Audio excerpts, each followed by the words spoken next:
ઉત્તરસંડા ગામના પાપડ, મઠિયા અને ચોળાફળીની ખ્યાતિ ગુજરાતથી લઈને વિદેશો સુધી પહોંચી છે।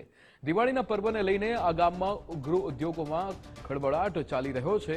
ઉત્તરસંડામાં લગભગ 30 નાના મોટા ગૃહ ઉદ્યોગો આખું વર્ષ પાપડ બનાવે છે, પરંતુ નવરાત્રી અને દિવાળી દરમિયાન મઠિયા, ચોળાફળી અને સુવાળીની માંગ પણ ઝડપથી વધે છે।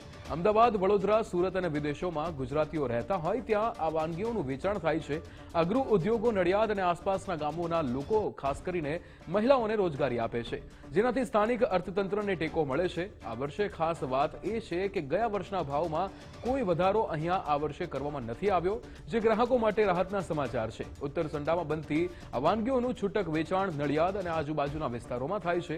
દૂર દૂરથી લોકો આ સ્વાદિષ્ટ વાનગીઓ ખરીદવા ઉત્તરસંડા આવે છે, જે ગામની ખ્યાતિને વધુ ઉજાગર કરે છે।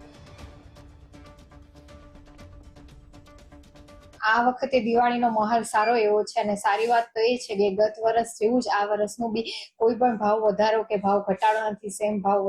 સેમ જે ભાવ હતો એ જ ભાવ પ્રમાણે દિવાળીનો હર્ષ અને ઉલ્લાસની રીતે આ પણ દિવાળી ચાલી રહી છે। એમ તો ઉત્તરસંડા ગામ ચોળાફળી મઠિયા માટે પ્રખ્યાત જ છે, કારણ કે અહીંયાની આબોહવા અને પાણી એના માટે સુટેબલ છે। તો ખુશીની વાત એ છે કે ગત વર્ષ કરતા કોઈ પ્રકારનો ભાવ વધારો છે નહીં, તો આપ અહીં આવીને ખરીદી કરીને તમારો ઉત્સવનો આનંદ માણી શકો છો।